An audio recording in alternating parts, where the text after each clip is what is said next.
usually, even if they do bad in lane, they always make it up in like the mid-late game where they really excel. I think Dignitas being in big won't really change that much, to be honest. Once they're at their best, they actually look really good, and they're definitely not a team to underestimate. Well, Sunday TPing in from the top side, and now they're gonna start melting down Envy. I think Liquid's still the same. They didn't really try and improve anything, at least last split. They didn't try and improve stuff. They kind of just hired somebody for a month so they didn't get relegated.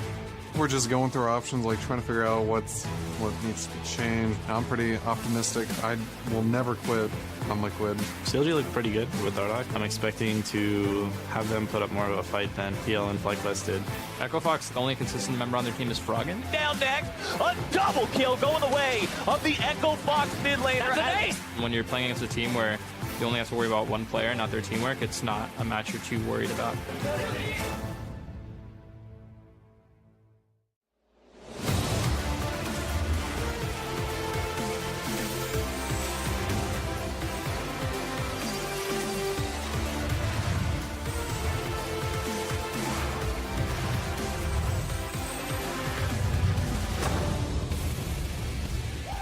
Welcome back to week 2 of the North American League Championship Series. Fans loading in to watch their favorite teams make an early climb to the top of the standings. As you can see, we have a packed house today ready to check out the games as Echo Fox entering the building looking to extend their 2-0 start. Today, they will be facing off against CLG, who's planning on doing a little bit of the exact same thing. Great starts for both of these teams. One of the coaches here from Echo Fox stopping by the TSM Ready Room to have a chat as Svenskeren enters and gets himself ready as the rest of the team ready for the game. He's going to be going up against Shrimp and Dignitas today as we have a few mix-ups. Hello, everyone. I'm Rivington Biz III, and joining me here on the analyst desk for day 2 of week 2 is Mark Zimmerman, Isaac Azael, Cummings, Bentley. Gentlemen, welcome to my analyst dojo. Your analyst dojo. There's a desk here in the way. I know. What kind of karate are we going to learn with a desk here? We'll get the planking in. We'll get everything. How you guys been? I'm doing well. Happy to be here. Yeah, awesome. Me too. New people every time. It's exciting. We've had some few changes in the patches. We'll kick things off with the standings and take a look at that. Team Dignitas and Echo Fox, Counterlogic Gaming all hope to keep their top spot alive, while Team Liquid, FlyQuest try to find redemption in their second week of matches. We'll see how the standings shake up today with our games. It all starts with Someday and Team Dignitas versus Svenskeren. TSM on NALCS 1. After that, Immortals look to take down FlyQuest, and then on over on NALCS 2, we have Echo Fox taking on Counterlogic Gaming with Team Envy versus Team Liquid in the Battle Theater later on. So much league, it is beautiful. But yesterday we saw Team Envy surprise with a commanding victory over Immortals that kind of shows us there may be more to be seen here in the start of this summer split. Yeah, and I mean, I think that the impressive thing about Envy this year is we already knew they could get early game leads. We knew they could hold that in the mid game, but they always seem to throw it away in the later stages of the game. But they're playing stronger team-wise, and they're able to actually close out some of these games. I think that comes down to the carry threats of both Apollo and Pyrion now stepping up, because one of the problems that they had was they were always on these weird comps where you have Ziggs with a lot of AD on the top side, and they've been switching that with Pyrion's champ pool into kind of more standard comps, and he's been able to carry in the late game, as well as Apollo, like you were saying, doing great. Yeah, I mean, Apollo has been really good. I think that he has stepped up a lot. I mean, he was, kind of like just outside of the OP5 last week, and he had a great first series this week as well. So,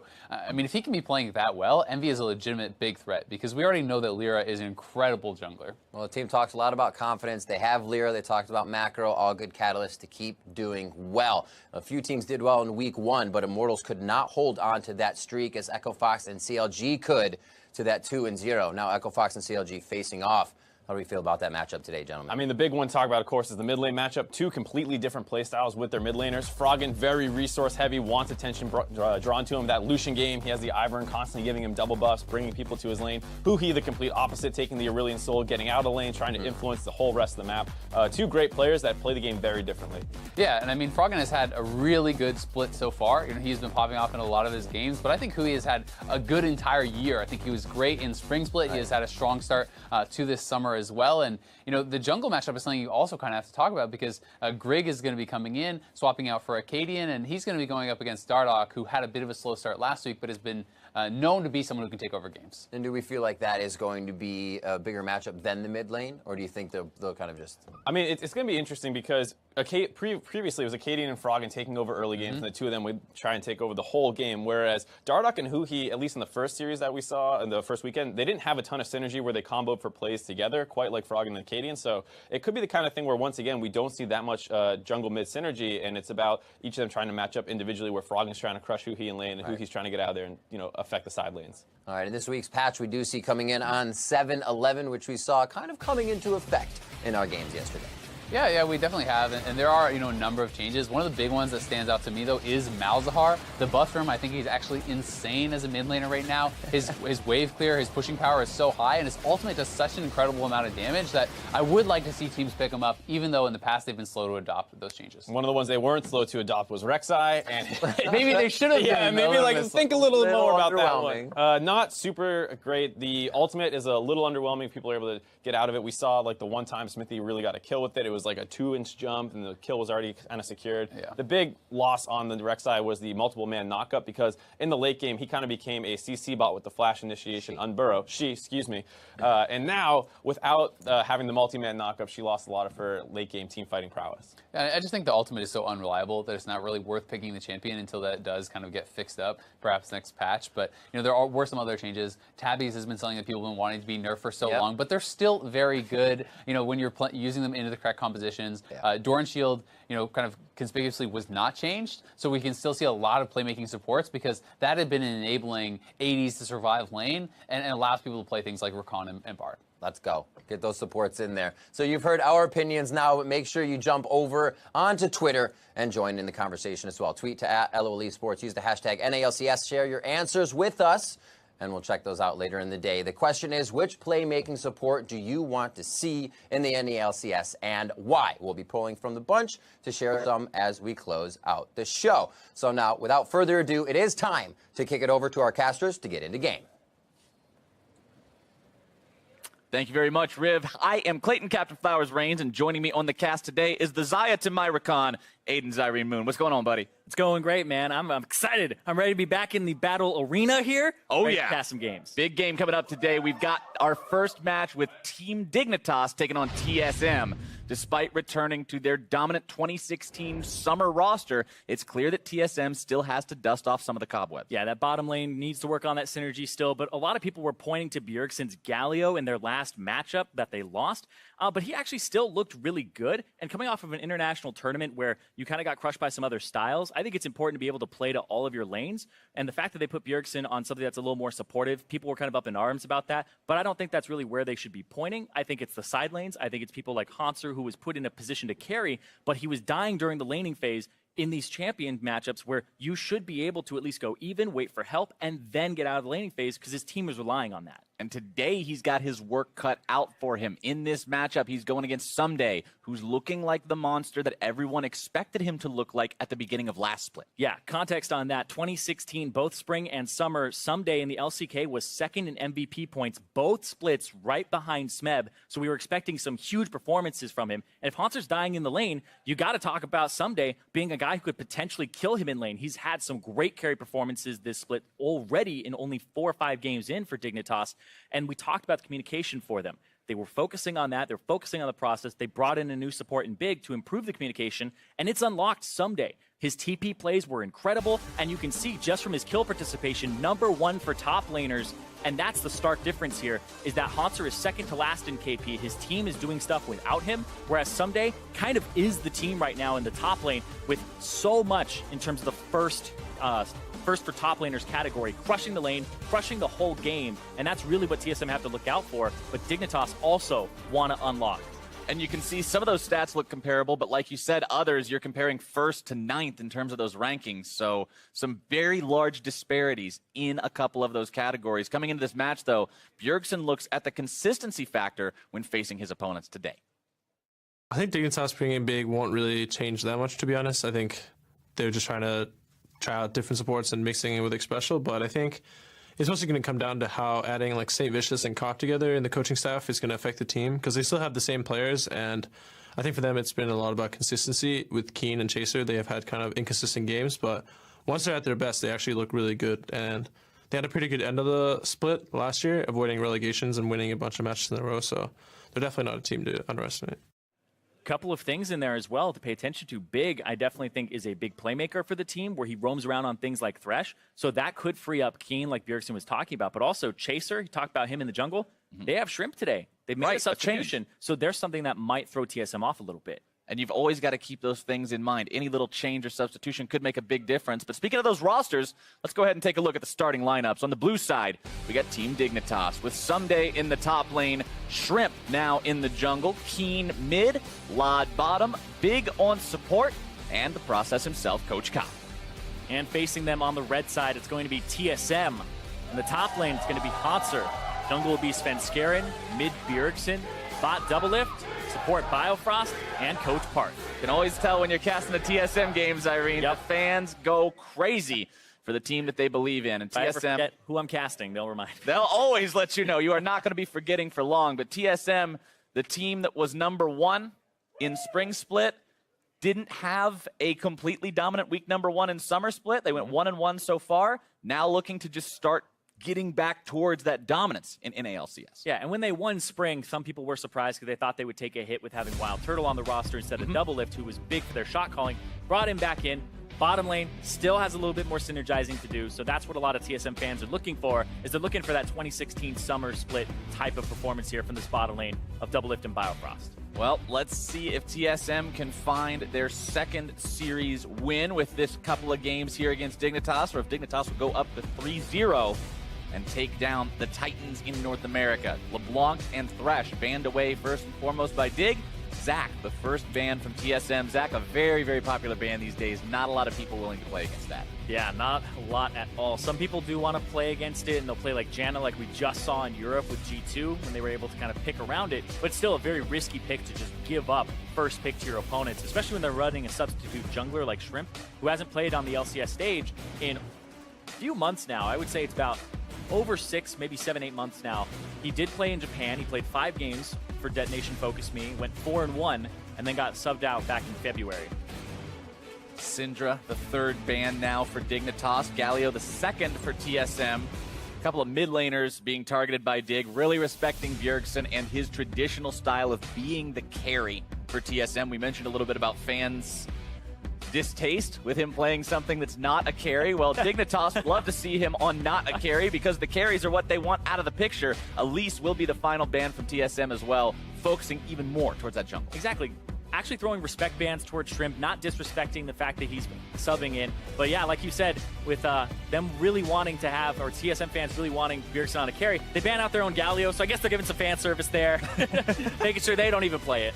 Don't worry, we will not lock this in. We're making it impossible for ourselves, as the first lock-in is going to be leased in over to Dignitas, the evergreen jungler, the one who seems to always have some kind of a presence, a lot in the kit, a lot of playmaking opportunity here. Yeah, a lot of ability to just go off and set up his laners in the early game. Will be very interesting to track Shrimp, because this is a guy who made his career playing Rek'Sai, his most played champion by far, followed by things like Kindred as well. He has been playing the new Kindred in solo queue, so it's a possibility that as this series goes on, you may see more of those two champions, but don't think we're going to see him at all in this one. Yeah, you do have to remember, recently remade / reworked champions, a lot of times you're not going to see those debut too rapidly just because players want to get used to them. Rek'Sai also doesn't have the best reputation right now, being a bit underwhelming compared to what most players were expecting.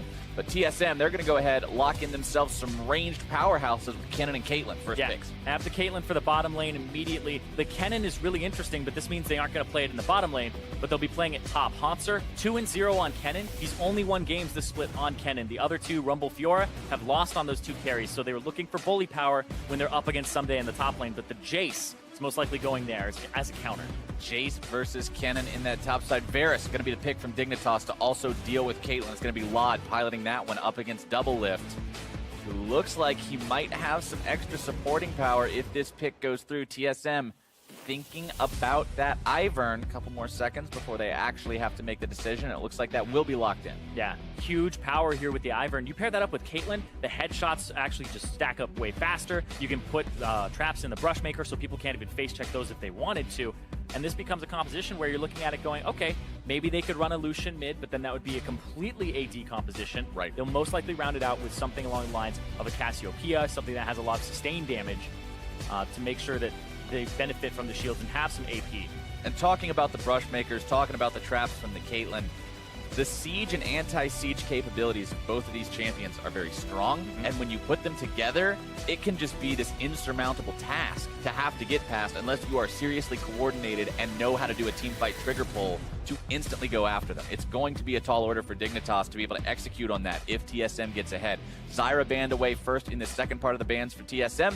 Dignitas responding by taking Ori off the table. Yeah, Orianna, Taliyah, Syndra, the top 3 right now, and now 2 of them have been removed. So the possibility of a Taliyah also on the table is a ban, but they're banning away some champions from Big here. Won't have 2 playmakers available to him because the Thresh and Zyra banned away. But it's really support and mid that are left for both of these teams to pick up there. And the Kassadin ban towards Keen. If you go back, this matchup between Keen and Bjergsen is kind of like a lane semi-rivalry where you think about the original Zed counter pick, Urgot, came out from Keen. He played the Jarvan into the Ezreal. These are like really old school picks that Keen was able to play against Bjergsen, and that's when he debuted them. So Keen always seemed to have something up his sleeve for Bjergsen. We'll see what he can do this time around. You said it already, Zyrene, support and mid. The 2 roles left to pick. If TSM has any idea of what they really want in terms of a mid laner, they'll pick it up right now. There's that last remaining S tier pick you mentioned, the Taliyah being hovered. They could also save mid for their final pick if they wanted a counter pick, but the Taliyah is too valuable. They lock that in. Yeah, Taliyah on the table, so they take it away. No Syndra, nothing of those likes. I assume they go for maybe a Cassiopeia here is what you would expect into the Taliyah. And explains the Kassadin ban as well, keeping Kassadin away from being able to play into that Taliyah. Yeah, but now they get to last pick their support, have a favorable support matchup in whatever they think that is going to help them out against this team composition. And this may be something we see a little bit more often. Prophet Zyrene, getting the Cassiopeia prediction in there, making sure that it's going through my tier list. What's going to happen? Yeah, exactly. You just go down the picked up in the mid lane. So much damage capability. You mentioned the sustained damage, not just burst. Very, very deadly to deal with. Yeah, it's also a good Keen champion as well. Loves doing the damage, and now they're going to have mixed damage on both teams. Bard is also the final lock-in on the side of Dignitas. I'm so happy, Zyrene, to see the supports. Oh, my. No, don't talk about the hover. You'll jinx it. Is that? Okay, yeah, I don't know. Okay, yeah, let's talk about Bard. Man, Yeah. I like Bard. Bard is cool. Bard does stuff. Great champion. And Bard makes Lots all of kinds of engage moves, range. and he binds people into the wall, and it's awesome. Aww. This is why we don't talk about the hovers. We get debated. But still, the Bard. We tried. The Bard. Yeah, I love watching playmaking supports like this. My point was actually going to be, I have so much more fun watching a Bard or a Thresh than a Karma. And then we get Carmen.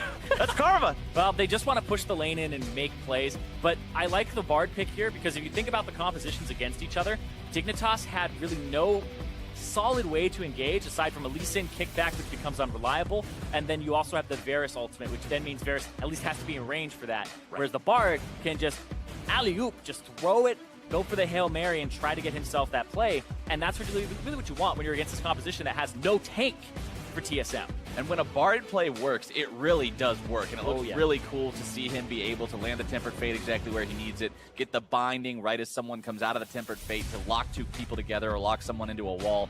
A lot of potential there with that champion, but you can also, if you miss the things, have some pretty hilarious or sad, depending on what point of view you're looking at it through results.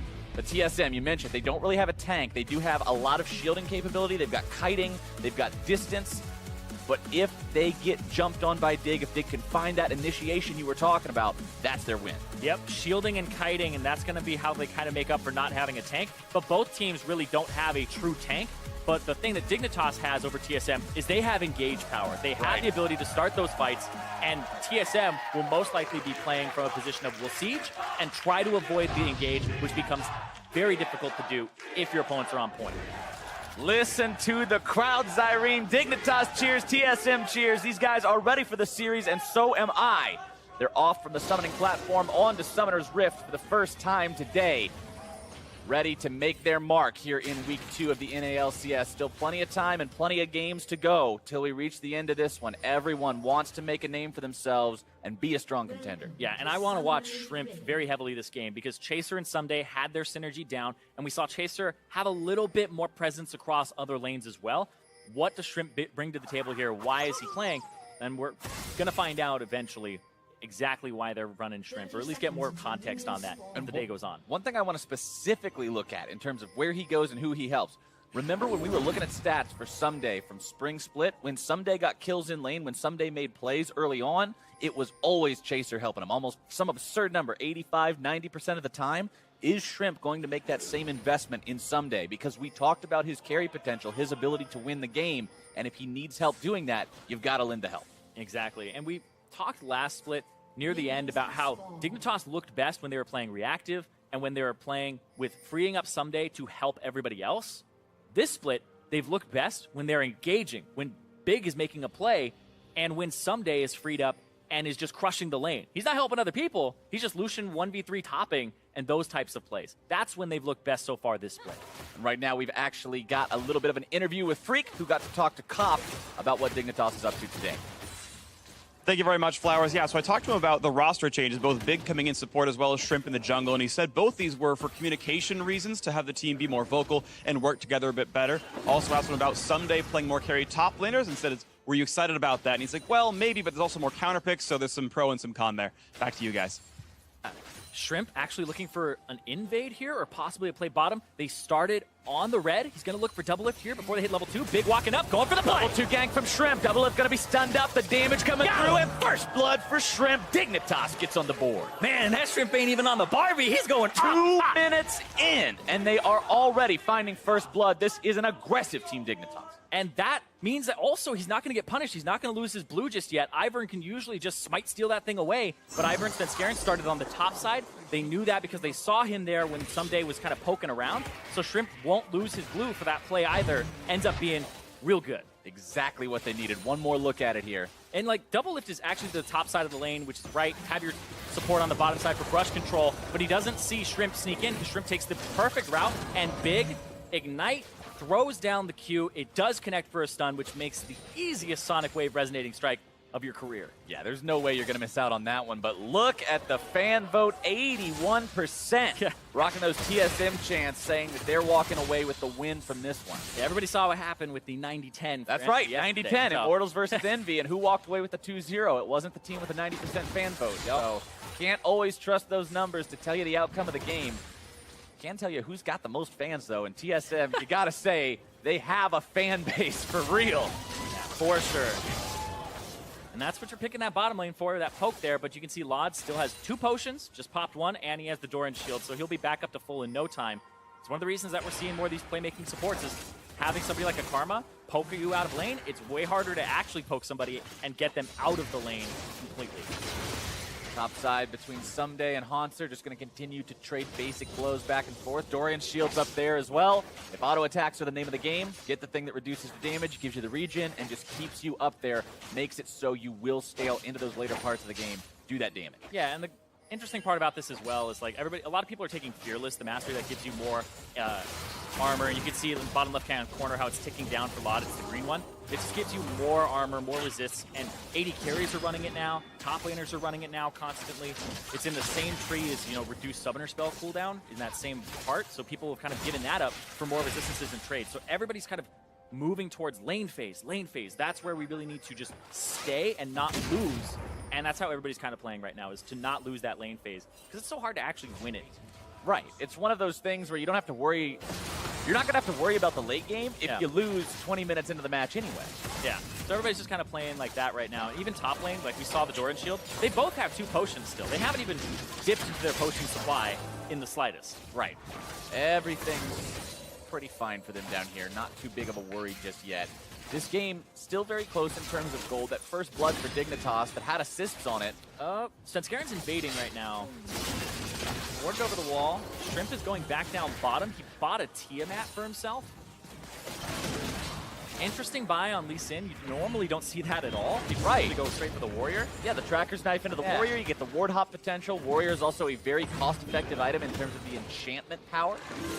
So wants to get that AoE clear ability, though. Also adds a little bit of extra damage into his burst rotation with the active. Oh, Shrimp hanging around. Scarin walking down here. Shrimp, we'll see him if he comes through. So what Shrimp saw was he saw the bush pop up in the bush. He saw the bush in the bush. It was exhibit style. Yeah. Scarin will go back into his own jungle, unsatisfied with the result of that invade. Wasn't really getting a whole lot done there, but level 4 on this Ivern. still yet to make an appearance into the lanes, have really any impact on the game, being out-farmed for the time being by Shrimp, but jungle CS is very finicky. You never really know what it means, considering some camps have 6 creeps in them, some have 10, some have 1. Yeah, Ivern even gets just 2 for doing the Krugs as opposed to the normal 10, I believe is what it is. Yeah, 10 for any other champion in the game, 2 for Ivern. Keen continuing to pressure mid lane here as well. Very, very close CS between these two. You talked about how Keen's been the guy in the past. Oh, looking for a play on double lift again. Trying to play some there it is! The flash won't do it anyway, and Shrimp take 2. Bottom lane. Big Shrimp right now. Oxymoron coming through in the bottom lane. I am loving this. That's what you do. You find an opportunity, you find a weakness, and you hit it again, and again. Dignitas knows what they're doing here in the bottom lane. 1,000 gold lead now off the back of those 2 kills. And I talked about it that the bottom lane's still looking a little rusty, and TSM fans are really waiting for that big firepower to come back. But right there, big with communication, Shrimp, Dignitas, this is what they were playing for, and they look like a very different team in the early game. Weren't as proactive before. Now, they are making plays, but look at this, TSM making their own. Team forced to flash away, trying to keep himself Big's safe. here, though. Be careful about that one. There they go. 1 kill already. Over to Bjergsen. Can they find retaliation? Dignitas now being forced to flash over the wall, and TSM find their fight. Yeah, that ends up being a kill going over, and it does go over to Bjergsen, so good for them there, and they get both summoners away from both mid laners. Yeah, good pickup for TSM there, getting themselves on the board, putting the money on Bjergsen of all people as well. Couldn't really have had that go better, considering the other 2 options were the supports on the team.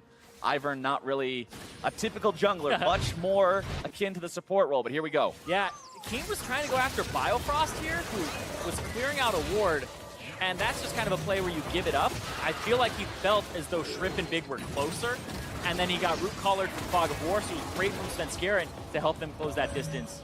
And then they get the kill onto Bjergsen, who now gets to have that advantage in lane. He was even with Keen up until that point, but now Keen's been denied a wave, CS, as well as that kill. Yeah, the Karma's just sitting there clearing the ward right in your face. You gotta think something's up. I feel like Keen got a little bit jebaited there, going too far in on trying to pick that support up, but he's still doing all right for himself.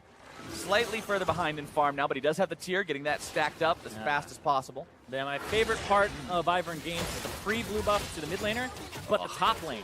Panzer on this AD Kennen just got handed off a red buff himself, so advantage for him in the top lane. Even though he doesn't have the Bilgewater Cutlass like Someday does, he has the Cull, so he's going for the fast scaling. And like I was saying, Panzer currently 2-0 on this champion. Hanser liking to play a lot of those carry-style champions in the top lane. Yeah. Split pushers, the fighters. You mentioned it already. 4 games, 2 games of Kennen, 1 of Rumble, 1 of Fiora. Yep. There's no tanks in there. Yeah, Someday, 5 games, 3 carries, 2 Shen games. Whoa. Still higher damage per minute, though. Bart does so much damage. Trading back and forth. Bjergsen's coming down, though, and they're trying to get Big. Jason the hole blocked up. Law doing a good job protecting Bjergsen Big. Is looking. Nope, he's not going to ride the wall. Nope, no Weaver's Wall to run through. What's Shrimp doing? Shrimp hanging out in the pit. Just looking for camps to do. He's counter-jungling the Ivern, taking away any resources he can. Not really seeing an opportunity to make a counter gank anywhere until he spots Hanser, who goes ahead, pops the Lightning Rush, trying to get himself out. Shrimp making the play. There's your kick. Sonic Wave, Resonating Strike, likely going to be coming through. Doesn't even need it. Gets himself out. And that's the 3rd kill for Team Dignitas. It's part of Shrimp's agenda as TSM gets turret first blood across the map. Svenskeren was down bottom for so long. Hanser overstayed top lane based on where his jungler was. When your jungler's making a play bot, you have to pull back top. And they saw Svenskeren, so really sticking around for Hanser was the bad play. He needs to play it safe there in that situation. Meanwhile, bottom side, TSM deciding the only thing better than 1 objective is 2. They'll go ahead and pick up the first Mountain Drake for themselves as well. Get that extra future objective control under their belt with the bonus from that Drake. And even though they are behind in kills, thanks to that turret first blood, the gold's dead even, Irene. Exactly, and that's kind of the big point here. It's the macro play and what comes down to that. We can see the skirmishes going the way of Dignitas, but where Shrimp was on the map at that time was completely opposite of Svenskeren. So TSM get way more because Shrimp can't come down to bottom and help out there, and they do have a shoving lane. When you pick the Caitlyn Karma, you get that chip damage on the turret all throughout the lane phase, bring your jungler down, and you get to finally take it. But Shrimp, at the time that they're trying to take it, not anywhere in the vicinity, so it gives up for free. And with the turret first blood down, that means more rotations are going to be coming into the picture. Remember, Rift Herald is still alive, and that's a rather attractive objective to go for these days. We're not in the olden times of Rift Herald just sort of being a meme that you go for 6,000 gold ahead at 10 minutes. So. I mean, MSI, people were taking it pretty seriously. It was one of those things where it's changed and, oh, I'm wait, still convinced half of them forgot that they weren't playing on the good Rift Herald patch at MSI. But Shrimp now starting this one up by himself. It's also really easy to solo it now. Yeah, you can solo it, just walk right behind it, hit it in the eyeball, and then it'll open up a few seconds later. But yeah, Shrimp, I actually think Shrimp has been going off this game. His early level 2 play was right. Svenskeren couldn't actually counter with anything on the other side of the map. And then he got multiple return kills. And then really just this Rift Herald and the positioning of on the map. Only kind of love that he's had so far is just that one just happened with positioning on the map. Took him a little while, but nobody ever noticed, so he got that Rift Herald for his team now. The question is, what can they get out of it? Rift Herald's not one of those things where you pick it up like a Drake, you get the bonus for the rest of the game. You need to deploy it in the right time at the right place to really make an impact. Yeah, right now, the map is kind of lopsided for TSM. Haunter needs to run down bottom. He'll have some turret damage onto his turret. He doesn't have teleport, and Someday does. So Someday has TP. You have Rift Herald. You have to watch out on your top side of the map because there's a possibility for this unanswered TP to come through after Someday backs. Laud continuing to push up. Double Lift's going to keep on defending. Blade of the Ruined King is going to be very close to coming online very soon for multiple players. We talked about communication for Dignitas, talked about their TP plays being set up, and you can see here, Wards behind the turret looking for something as they shove this wave in. Dignitas wants to keep the pressure on.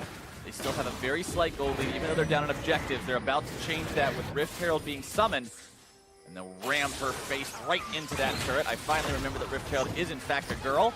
Ivern walking away. Oh, wait, down! Tempered Fate will force the flash away from Svenskeren. The Weaver's Wall comes out too just to cut off any sort of a chase. That Tempered Fate looked pretty troll. It looked like it was going to hit Someday as he came out. Someday's like having none of that, so he just cancels it. And now he's just going to hang out on this bottom side of the map, waiting for the bottom wave to shove into him. But they do answer the top turret with the Rift Herald, so they get something out of it, and they start getting some map pressure back. But they do sacrifice their teleport. Bard is one of those champions that can be the flashiest, most impressive, or the most troll champ in the game, depending on who's playing him and what they're doing that game. And the troll plays are some of the funnest ones to see, but right now Dignitas looking to see more of those flashy plays instead. That turret take gets them a slightly larger gold lead, but man, it's still such a neck-and-neck game between these two. Next Drake's going to be Infernal as well, so expect some blood over that one. Yeah, that's what I'm really looking forward to, is that Infernal Drake. As soon as that comes up, what's the position of everybody in terms of their items? You can see just now Keen picking up Banshee's Veil, making sure he doesn't get blown back or caught by another Q from Svenskeren. Banshee's Veil also got buffed on 7-11. Well, changed, actually. It went up in price, so you can't get it as early. But the magic resist went up by 15. So it stayed the same cost efficiency, or very roughly the same. The whole idea was so that you spend a little bit more money on this defensive item before you start going for your offensive items. So if he's looking for that defensive power to scale as Cassiopeia, it could be a pretty good buy. The only question is, how easy is it to really get this Banshee's Veil off of the Cassiopeia when you have a Karma and a Talia that throws out threaded volleys? You'll block one portion of it, but not a lot. Exactly. There's plenty of things you can pop it with. Those Blade of the Ruined Kings I mentioned earlier, also now online for both Someday and Lodge. Meanwhile, Redemption up and running for Svenskeren, so that extra team fight power will be there for these guys here in 90 seconds when Infernal Drake finally pops. Dignitas with plenty of bodies around the mid lane, looking to put pressure here onto the mid lane turret. They know Svenskeren doesn't have flash as well. Tempered Fate coming up in a few seconds here. About 5 more on it before Big has it. And that could be the big ticket that they're looking for here. Setting up around Infernal Drake. Maybe looking for Kennen as they push down bottom side. And they're going to try to just flex here. This is a play where you flex your power on the map. You had a shoving bottom wave. Hotzer has to back. His teleport's coming up momentarily. And now you can deal damage to the turret. Oh, Sonic Wave missed, but Chains of Corruption are there. Piercing Arrow too. Biofrost walks away from that one thanks to the miss on the Lee Sin Q. TP from behind. Wave is here. They're looking to collapse. TSM want to punish for this if they can. Tempered Fate's going to be locking up Haunter. Bjergsen trying to come in behind now. Daisy on the front lines. Dignitas properly retreat from this one. Daisy's going to be burned away. Haunter gets stopped before he can go into the fight. That was a very important Tempered Fate. He had both Flash and ult.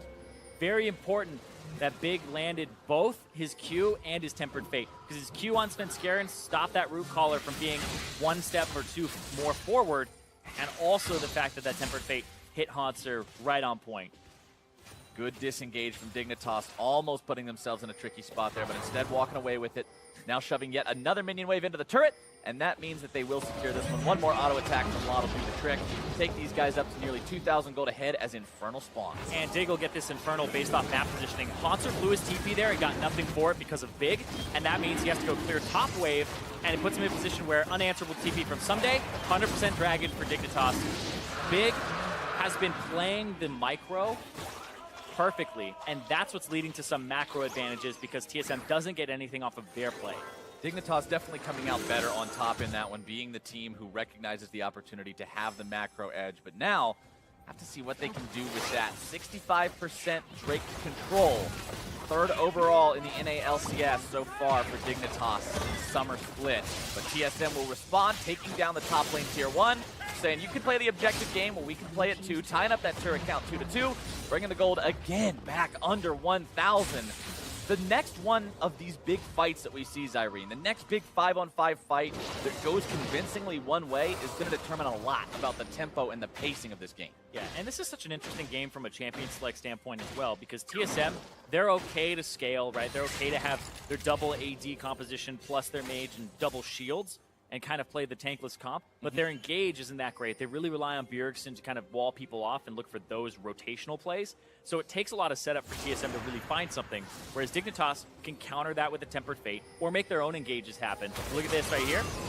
Someday forced to flash out. The root caller was going to be right on point. Someday was not looking to mess with that. Yeah, and like I was saying, going back to the compositions for a second, is that Dignitas are actually very happy to scale with their Cassiopeia in the mid lane.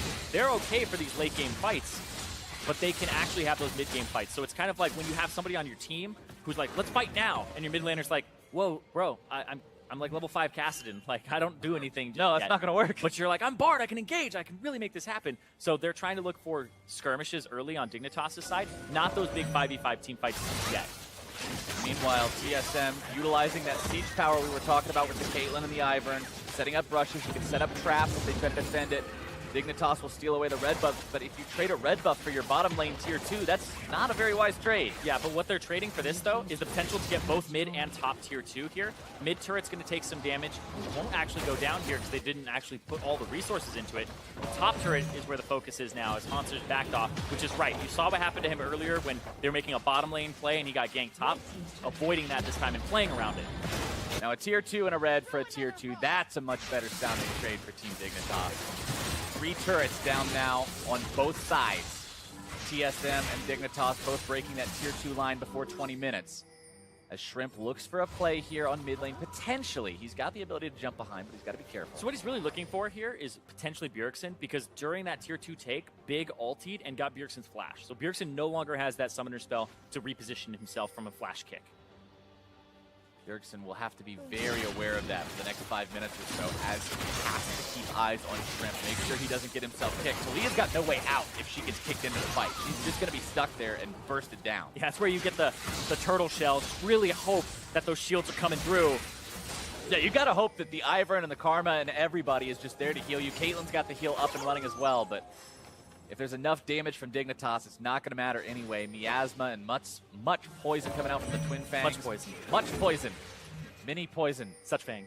So dot. Wow. Anyway, the mid lane push here, they're looking for this mid turret and what they could possibly pick up. Both teams will be playing around mid now. It's ARAM time in the NALCS. It's a classic. And you know, one thing we were looking at coming into this series specifically, Zyrene, we talked about Someday. We talked about him going up against Haunter, how Haunter didn't have the carry potential they wanted him to have when Bjergsen was playing the Galio, how Someday had some great games in week number 1, and so far, neither one of the 2 top laners has had a huge impact on this game. You saw Big deny Haunter being able to make the flanks he wanted with the TPs, and Someday hasn't really been that crazy, I'm going to solo kill people multiple times, play my top lane Lucian or my Fiora that we saw in week number 1. So right now, I'm still waiting to see that pop off from one of these 2.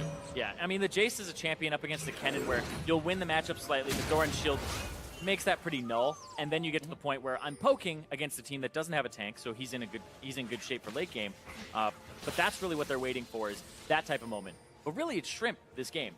Right. When you look at the way that the gold is distributed, Both solo laners for TSM are up about 300. Shrimp is up 1,000 over Svenskeren. Granted, Ivan's items are a little cheaper and easy to buy, and he doesn't need that much gold. But Shrimp really just kind of has like a free Tiamat on his back right now that helps him with his clear, that helps him accelerate his jungle.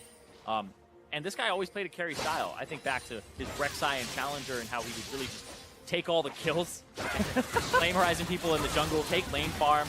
And that's been Shrimp's style, is high income jungler.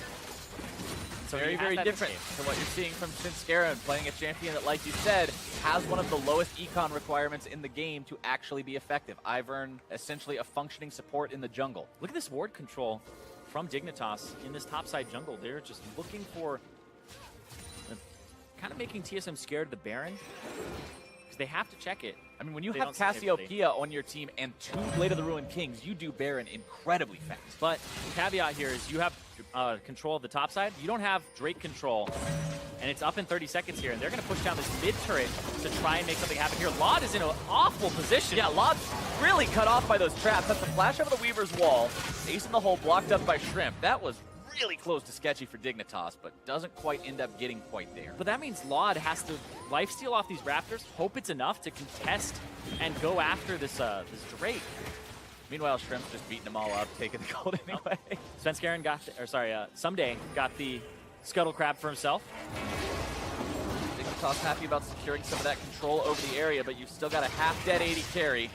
Some nice poke coming out there from Someday to try to even the odds a bit. It's a half-dead 80 carry with no flash either. If Hansard gets a flash ultimate on him, they can lock him up and really make something happen. But TSM, they're waiting. It's going to go really bad or really good for somebody. Shrimp's in there. He got the steal. But now where will the fight go? Hansard ulti used, Shrimp locked down, jumping over the wall, flashing away. He'll live to see another day, and Dignitas runs in, makes the steal, and gets out alive. Man, Shrimp, that leash actually got Shrimp the Drake because it healed up right out of the smite range of Svenskeren, and then it was right in Shrimp's right after that. All chat, TY for leash, jump up the wall, flash out, see you later. Oh, not promoting toxicity in any way. No, absolutely not. But he's saying thank you. Exactly. Being kind. Anyway, this game is just Mountain Drake, Infernal Drake, back and forth now. And it's just become pretty hotly contested in that area. People are not trying to fight. They're trying to get these objectives without fighting. They're trying to wait for their power spikes, and both teams are kind of doing that. But also, TSM, like I said, aren't really good at engaging fights, whereas Dignitas kind of want to scale, and they have the better engage. Yeah, TSM can be a great team to kite back if you engage on them. I mean, you've got yourself a Karma, you've got a Caitlyn, you've got Talia, all these tools to stop your opponents from going further if they go in. But in terms of going in themselves, like you said, Dig's the team with the engage this time around. But Dig's like, we want to scale, so we're not really going to engage on you yet. We'll make some picks early. Bjergsen, nice. But the damage in return. Bjergsen grabs his second kill of the game, just destroys Bid. Oh, disgusting. He's only got 41 magic resistance, and then Bjergsen currently rocking the 43 magic penetration. He does true damage to the Bard. Bonus, more than true damage. Bard's got negative 2 MR. Don't know if it goes down that far.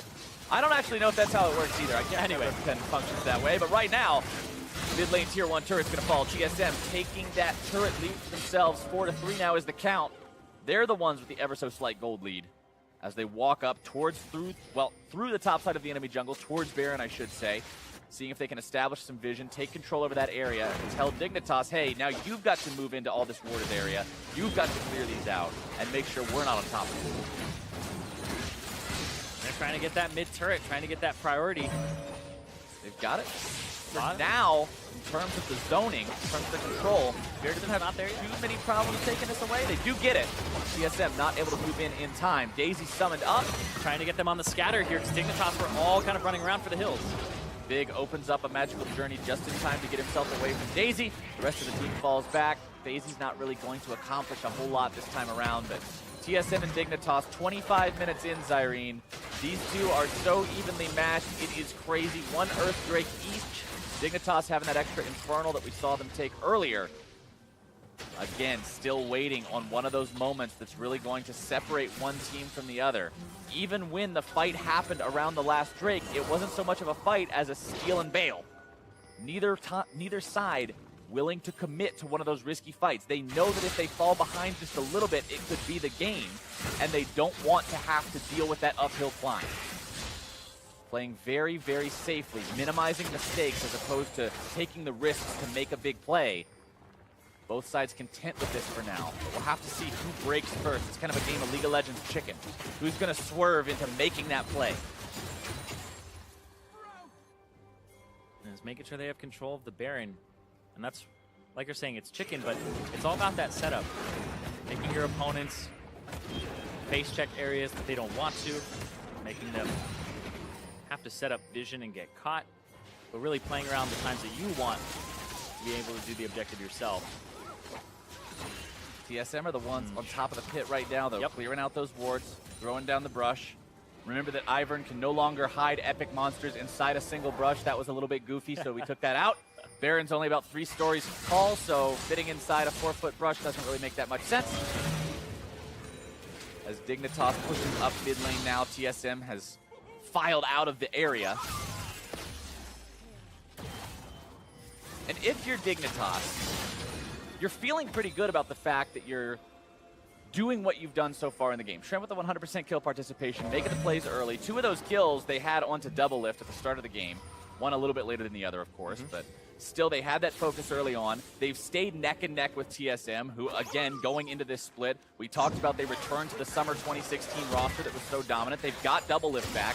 This is the team that so many people were looking at saying, this is #1 material. This is the best team in the NALCS, and Dignitas has gone blow for blow with them so far for 27 minutes. They've got to be feeling good about that, but at the same time, they need to find a way to turn that into more of a lead if they want to have a chance to actually take TSM. Yeah, I don't think they're in too much of a rush, though. The game pretty even. Infernal Drake in a minute. Don't need to face check or anything like that. So I feel like Dignitas take it slow, wait for TSM to possibly make a mistake in their macro play, and that's pretty much what the two teams are doing, are back and forth, back and forth. And right now, TSM's wards are set up around Baron, and they're trying to deny vision so that when Dignitas go for the Infernal Drake, then they can take the Baron or possibly answer in some sort of fashion in that way. At least denying Dignitas' wards on the top side of the map. A little bit of a scuffle bottom side between the 2 top laners who have TPs available, flashes as well.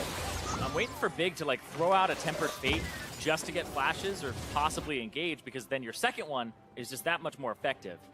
Someday has made his way over here just by walking. He doesn't even need to teleport as TSM start up the Baron. Haunter's going to be teleporting in. Nice Weaver's Wall to block away any sort of opportunity to get in there. Tempered Fate to buy some more time. Dignitas waiting for this to go down so they can get in there as the trap line is set up. Someday going to be stepping on trap #1. TSM trying to make the root through. There comes the root onto Bjergsen. The damage comes through, but the redemption and the shields will keep him alive. TSM forced off Inside crack mid for Dignitas. They could push this to tier 2. The Baron has been disengaged. The top lane tier 2 is what's going to be in the eyes of TSM, whereas this mid lane tier 2, as well as defending that top and going for the Infernal Drake, Dignitas right now are trying to go after 3 things at once. Defend top, get mid, get Infernal Drake. They have to make 2 of those calls, not all 3. It's a risky gambit. Will it actually pay off for them? Someday the only man around this tier 2 top side. No way he's defending that one. That'll go ahead and go down. Meanwhile, Keen makes quick work of that Drake. That's the second Infernal Drake going the way of Dignitas, so plenty of extra damage in their pockets now as TSM goes right back into the Baron pit.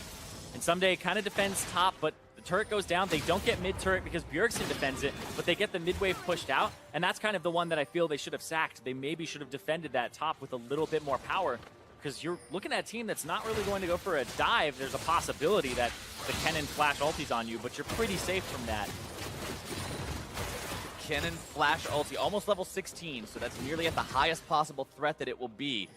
Blade of the Ruined King, Frozen Mallet, Runan's Hurricane, on-hit Kennen really coming into that point where he's very effective against no matter how many targets are in front of him. He's still going to be dealing the damage, putting on the slows. Gives you some teamfight power as well, and some split pushing, where if you get that one attack, then you're really just going to eat all these Kennen auto attacks as follow-up. So if Kennen can beat you in a one-on-one, you can't ever let him hit you once. Exactly. Makes that threat that much more serious, but at the same time, Someday is not exactly a slouch either. You can see him working on the Maw of Malmortius after completing the modern bruiser core of Blade of the Ruined King and Black Cleaver. Yeah, his build is really built to deal with Kennen and lifesteal, but then he has Black Cleaver for armor shred, mostly for CDR. And I think the big thing here is the Maw for both the Talia and a bit of the Kennen, whereas you would expect this to be more focused on, hold on one second, All right, Dignitas will burn this down very, very rapidly. Remember what we said, yeah. Twin Fang and Double Borg. You're going to get that sucker fast. And the Mountain Drake on top of that, too. That's going to give them so much damage. And now Dignitas in the driver's seat off of that macro play. They didn't clear out the wards completely, didn't show their location, put down the control ward, and then they had Big zoning who could throw out the Tempered Fate on Svenskeren or anybody approaching when they saw them. So they got control of the top side, and they're rewarded with that Dig Baron. And that's not one of the meme ones. That's one of the no, that's one of the good ones. That's not Dignitas Baron. That's Dignitas Baron. Oh, wait, hold on, Shrimp. Uh-oh. Oh, no, Shrimp. Face checking the brush, rooted up, first it down, up away. Ace in the hole's not finishing off that much health. Yeah. Meanwhile, Haunter taken down by Sunday. Sunday picks up a kill in a 2 versus 1. Held the flash, too, and now they're going to push mid. Are they going to start racing here? It's going to be a 4 versus 4. To get your initial lead music on, they're going for a race. Yeah, deja vu, here we go. Lod pushing up the mid lane. He's going to be the one they leave there. As the rest of Dignitas goes back to defend. Double F going to be in some trouble. There comes your Bard stun. Dignitas not looking to force a 3v4, though. They just want to hold the line here, buy Lod some time. Daisy's burned away, more damage coming in. Big barely walking out. Meanwhile, TSM's base. Knock, knock, baby, it's Lod trying to take down that inhib. TSM continuing to apply the pressure, not willing to cut their losses and retreat. They will lose their mid lane inhib. Yeah, and the question is, does he keep pushing? Because TSM are going to keep pushing. He's going to back up. Lod has the ultimate. TSM fall back now as well. They recognize Sunday's going to be up in a couple of seconds. They don't want to overstay their welcome. Exactly, and Haunter came back up on the top side, so he was able to actually just make sure that the minions wouldn't reach the Nexus, and Lod had to back because of that. Another risky choice from Dignitas. They could have potentially had disaster if TSM's dive would have worked there in the 4 versus 3, but TSM couldn't find a way to do it. Exactly. TSM didn't have Haunter for a flash ultimate, and then what's their engage? Svenskeren landing a Q, and then everybody going to their max auto or their minimum auto attack range, which is like, you don't have a way. Okay. It can't work. There's not a way in there. Yeah, they're looking for traps set up in Siege, but then you have Wave Clear, and you have Cassiopeia. And honestly, it almost got turned around. And that's why it was a good call from Dignitas to go for that. Here's this play bottom for Someday. Gets all the attacks into him. Not panicking just yet. Redemption a little bit late, and then he gets them. And you saw there, the Maw went off, the Hexdrink went off, and ended up saving him. That was exactly what Someday needed to do to make the following series of events transpire the way they did. If Haunter wasn't dead there, that was a very different story for what was happening for TSM and for Dignitas. And that's why Shrimp was face checking, because he was actually trying to rotate bottom to help Someday, but TSM had all 5 members bottom. All right, here comes the anti-siege from TSM. The traps and the brushes used so much damage. I don't think it's defensive enough. Chains of Corruption flies off, doesn't connect, but it scares them away. Dignitas makes this a 2-inhib game. Yeah, TSM losing their base. And you could see Haunter try to get something back, but Meanwhile, Big again experiencing the fun of that Talia damage when you have no MR. Yeah, Bjergsen, 4 out of 5 kills, 100% kill participation. Bjergsen's on a carry, ladies and gentlemen. It's the thing that people wanted. Yeah. But still, it's this macro play coming together and playing as a team and playing the map. Shrimp, though, looking for Haunter. Let's see if he can find him. The Sonic Wave won't hit the mark. Bjergsen's waiting around nearby anyway, so Shrimp's probably better off that it didn't hit. Yeah.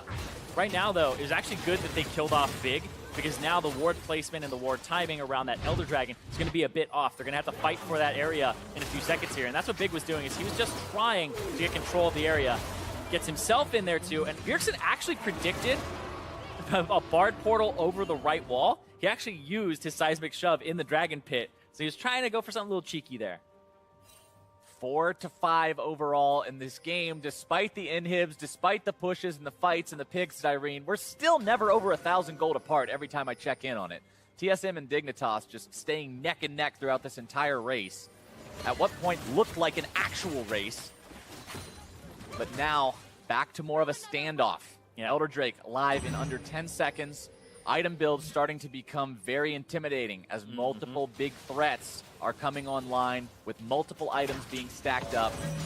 The potential for an explosive team fight just gets bigger and bigger as the game goes on. The items that I'm really looking at right now is just that top lane. The Elixir of Wrath for Someday and the Elixir of Sorcery.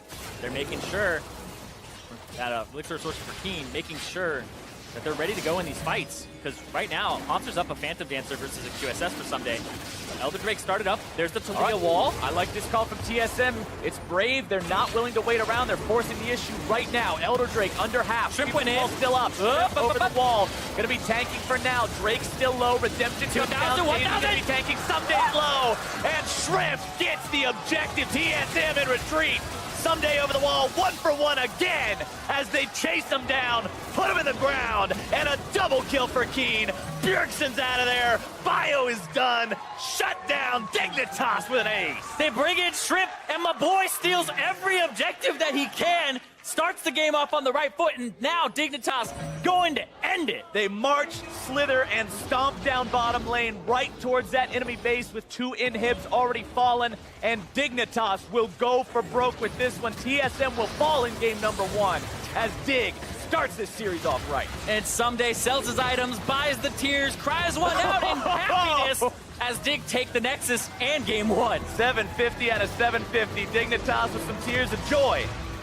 Exactly how they wanted to start this best of 3. Exactly. They brought in their substitute in the jungle, Shrimp. We haven't seen this guy in a long time, but he looked on point. The early start caught the bottom lane off guard, stopped a lot of the momentum that you get from picking Caitlyn Karma, shoving the lane. He's dead once, he's dead twice early, and then the whole game in that pressure lane didn't take off for a long time, and it stalled out, which is exactly what Dig wanted as the steals came up. As the steals came up, I don't even know if Someday had a blue trinket the whole time, but he made sure that his tier synergy was on point at the end too. Even getting the trinket. Nope, he bought it specifically at the end of the game just to make sure he had that 6.5 tier. Yeah, he also most damage in the game for himself as well, but it was a very low damage game overall. Yeah. We're looking at like 300 damage per minute for these guys.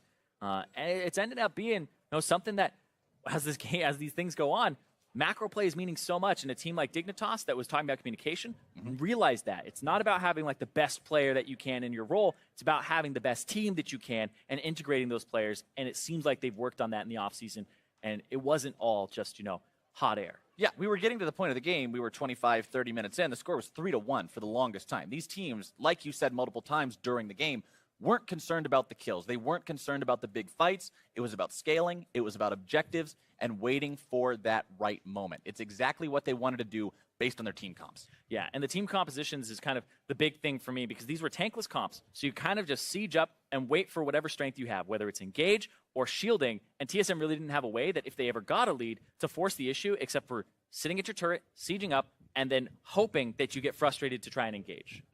And what really was able to make it so Dignitas could go neck and neck with TSM like this is the new guy in the jungle, Shrimp, making those early plays, putting Dignitas where they needed to be. Yeah, Chaser kind of like hung around top and like made some plays every now and then, but I think that Shrimp with this level 2 cheese on the bottom side is big because Chaser was kind of innovative of like level 2 strategies where he did quick level 3s to top side where you had like the full top side clear into that, whereas this here, just the synergy of the big Shrimp. That's that combo. I call it the oxymoron combo. It's already there. Big Shrimp. Super good. And then he went top lane and also upset that matchup too. So Shrimp had, really this is kind of Shrimp's big day out. He's 2-0-6, only missed out on 1 kill in the game for his team, and he didn't die. That couldn't have been a better start for him to really show off again. Like you said, it's been a few months since we've seen the guy, and what a way to make a re-entry other than that. And on top of the plays he made early, let's not forget multiple objective steals, including the one that ends up winning the game, the final fight, Elder Drake 5-for-1, 36 minutes in. Yeah, they buy time here, and then Shrimp goes in with the magical journey. So he still has his Q, he still has everything. Kick back onto Kennen, exactly what you want so he doesn't get stunned up, but then the damage comes through. But it's Dignitas doing the damage now because Keen on the right side, zoning TSM, and then Someday flashes in to go get Haunter at the end. That setup, the way that that fight was spread was perfect because Keen went into the negative zone where Scuttlecrab was, forced the defenseless, the tankless composition of TSM to move to the right. Kennen got kicked out, and then all of Dignitas were really just dealing damage to the Drake. That's not one where you go, TSM, stop hitting the Drake. That's Dignitas, no, please stop hitting the Drake. And they got the smite steal. They believed that Shrimp would be able to pick that one up. Having that kind of faith in your jungler, very, very important. You can see the goal difference over time, the graph there. The peaks and the valleys are so small for so long, and then at the end, it just skyrockets all the way up to what you saw as the game ended. But even that skyrocket, that's not the 10,000, 15,000 gold lead you often see when an Nexus explodes. That was 5,000 gold, and that was the biggest difference throughout the entire game. These two teams were very evenly matched. Neck and neck. And Dignitas, they were 2-0 coming into this in terms of their matches, beating FlyQuest and Envy, so there's still some questions of strength of schedule. Right. They just took down TSM in game 1, and they looked quite good doing it. But that was mostly Big, Shrimp, and then the pairing up with Keen and Someday. You even saw there, Lot did 3,000 damage. He did the least damage in the entire game. That was really kind of him sitting back, being along for the ride, and waiting for those ultimates. And sometimes that's what you have to do. You're not always going to be the superstar at center stage, but if you can play into a team where you're not that, as long as you can take that back seat when you need to, that's part of that communication we were talking about. That's part of that process. Exactly. If you're able to just say, this isn't my game, I'm just kind of a CC bot this time. It's like when people have to play Ivern, right? It's like, yeah. It's like, I'm not going to be the carry. Exactly. I'm not the carry. I'm the best supporting actor, and that's what I can hope for. And that's really what Lod kind of went for there, whereas the rest of his team is just coming up big across the board. I do have to say, though, that stealing an Elder Dragon is not a play that you should be trying to bank on, but they would have won that fight most likely anyway because they had more Drakes. There were less for true damage that really mattered in that fight, and their positioning in the fight before the Drake was even taken was still superior for Dignitas. So the setup is something you have to look at as well because it was definitely better than TSM's. Like, I had respect for TSM pulling the trigger on the Drake so quickly, but it was very different from what we saw in the rest of the game. The rest of the game, it was so patient. It was so measured. There was so much time spent around everything. And then Elder Drake spawns, and TSM says, go. Yeah. And while I can respect it, it was surprising. Exactly. And I feel like what they said was, this is something that Dignitas just did to us. They took the Baron right from under their noses, and they felt like that's how you win this game, is a quick objective take, no hesitation, because it happened to them. But I don't think that's really how that should have played out, because Dignitas, even before that Drake, in a great position, because they had bottom inhib, mid inhib down, and they were ready to push because of the fact that they took that Baron, and they had such a good opportunity to do so. So there's some gaps in what TSM was playing. Well, before we get into Game 2 of Team Dignitas versus TSM, we've got to jump into a quick break, kind of the way we do things here. As we send it off, take a look at this week's This or That, where I was lucky enough to join Kobe to chat about Week 1 of NALCS. Did a good job. Hello, I am Kobe, and welcome to This or That. Jad is sick today, but I brought my friend here, Mr. Captain Flowers, to join us instead. I'm happy to be here, man. My first time on This or That. I'm happy too. Don't mess this up. Okay, right. Pressure's on. Since you're new, I'm going to explain the rules to you. Some slides are going to come up on our lovely monitor here. Then I will choose one. Then you will tell me how smart I am, give the camera a thumbs up, and choose the same one. Okay? Okay, this Ready? seems a little fishy, but all right, all right. All right, let's get into it. All right, let's do it. We have not seen these slides before. Number one, which is better, Lucian in the top lane or Lucian in the mid lane? This one's definitely more popular. Yeah. This one has been Hooney as well as, who used it in the North American LCS? Someday. We had Someday. Yeah, Someday well. went crazy on it, but it's also, this one's also kind of memey because of the Hooney from the past. This one very memey. This one has meme value to it. This one was just like solo kill faker twice power to it. So for better in overall power, I mean, this one's better for memes, but I think like this one, if you're making a real highlight reel. This one has been utilized more. I think it's more widely accepted. As you said, it has killed Faker, solo killed Faker. Hooney, though, meanwhile, definitely makes a strong case for himself. I think I have to agree with you, go with that as well. Yeah, that one. So let's go, next slide. TSM fans hate more, Bjergsen's Galio or Bjergsen's Lulu? Oh man, this is rough, because I remember when this happened, it was like, put him on a carry. Why is he doing shielding? This? Both of these, I feel like, were kind of handed down from Faker, and Faker's like, play Lulu in mid lane. Faker's like, yes, I play Lulu in the mid lane. Yes, I play Galio as well. Yeah, this will work. TSM fans definitely hated both of them, though. What do you feel like? I mean, this one's obviously fresher in people's minds because it's so recent, and it was like, what's TSM doing? Why is Bjergsen not playing a carry? Why is he on this tank thing? Yeah. So that one's way fresher in the minds, but this is hard because that one was just as painful. There was a front page Reddit post about his solo queue Galio play where he outplayed the Katarina. I do have to say that I feel like he got a better handle on the Lulu, and so they're more accustomed to the Lulu and they're okay with that now. Considering the recent changes to her, maybe not so much anymore, but I feel like they're less angry about this one. The hate is flowing strong through the Galio. I mean, it depends on what this question means. If this has an asterisk after it that says right now, it's definitely this. It's always right now. It's definitely this. Okay. All right, we're both going to go with this then. All right, number 3, what do we got? More outrageous claim. Echo Fox best at NA or Cloud9 worst at NA? Those are both pretty Those are outrageous. both very outrageous. I mean, how do you even judge the difference here between levels? Okay, so for Echo Fox to be best in North America, they would have to be better than Cloud9, TSM, Immortals, CLG, all these guys that are at the top right now. I feel like they have improved, so they're not, quite total bottom of the barrel. They still were a little bit indecisive, and their late game definitely still has some questions, even though they did get wins for me. I feel like this is just insane. There's no way right now. There's absolutely a long list here, below Cloud9. I still feel like they're going to finish top 3 as far as the end of the season. So I'm going to say this is more outrageous. Yeah, that's definitely more outrageous. That's still pretty crazy. Now but tell me how that's smart outrageous. I am. Kobe, you are so smart. We have Give the agreed on camera 3 thumbs out of up. 3 things so far. All right, let's go next one.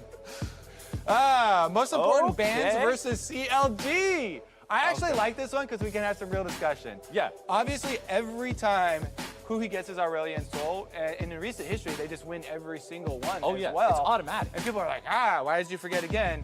These are very rare bands. Nobody else drives Aurelion Sol bands. Afromu's Rakan was definitely impressive. You remember the playmaking that he was able to pull off. There were a lot of other Rakans that weren't quite as successful. So that leads me to believe that there's a world where they get blasted in bottom lane and he's not able to have that high impact. So I would still say this is the one true ban for CLG, Aurelion Sol. I think that's a good pick, and maybe you want a second round bandit or something like that if they have Zaya, but I'm just gonna go with Aurelion Sol. See, this right here it had a good showing previously, but this is still a really new champion. That has been scary forever, so I'm voting for that. All right. We both have a full 4 for 4. Okay, 4 for 4. Let's go again. Total agreement. What's so our far. next slide? Do we even have another one? Okay. North America's chance at Rip Rivals, good or bad? So this slide, this is gonna be the last slide. And usually, they're a bit memey, so you can play to the European audience if you want to. Week 1 actually scared a lot of people because the rules for who we're sending are based on spring.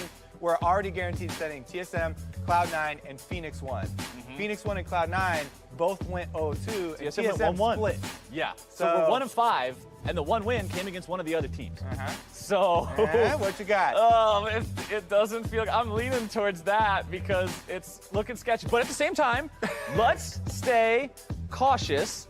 Because there were some rough matchups, like for Cloud9 in week number 1, they didn't have a couple easy matches, so there's still hope. It's just week 1, buddy. Yeah, it's week 1. Everybody memes around in week 1, right? It's just you got to set the stage so you can make the comebacks and then get the fans that much more excited. I want to believe. I want to believe. But you're not believing. You want to believe. I want to believe. There's a difference between hope and expectation, Kobe. I do have faith. I think that they'll be green thumb up. I don't think it's going to be a smashing. I think that G2 is extremely scary. I think Unicorns as well. They're going to pose a pretty big threat. But I think that people are overreacting to this week 1. They're like, oh my God, how can we still send Cloud9 and Phoenix 1 after this week? I think that Cloud9 will recover at least a bit, and I think it'll be a decent showing. So I am still going to go with good. I think Cloud9 will recover a bit.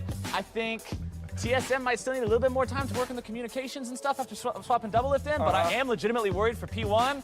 I'm going to disagree and go with that. Things are looking a little shaky for me right now. I'll go with this, but I'm a little bit worried. Okay. All right, that is going to do it for this week. Maybe we'll have Jat in the back next week. Maybe not. I don't know. Goodbye, guys. Thanks a lot.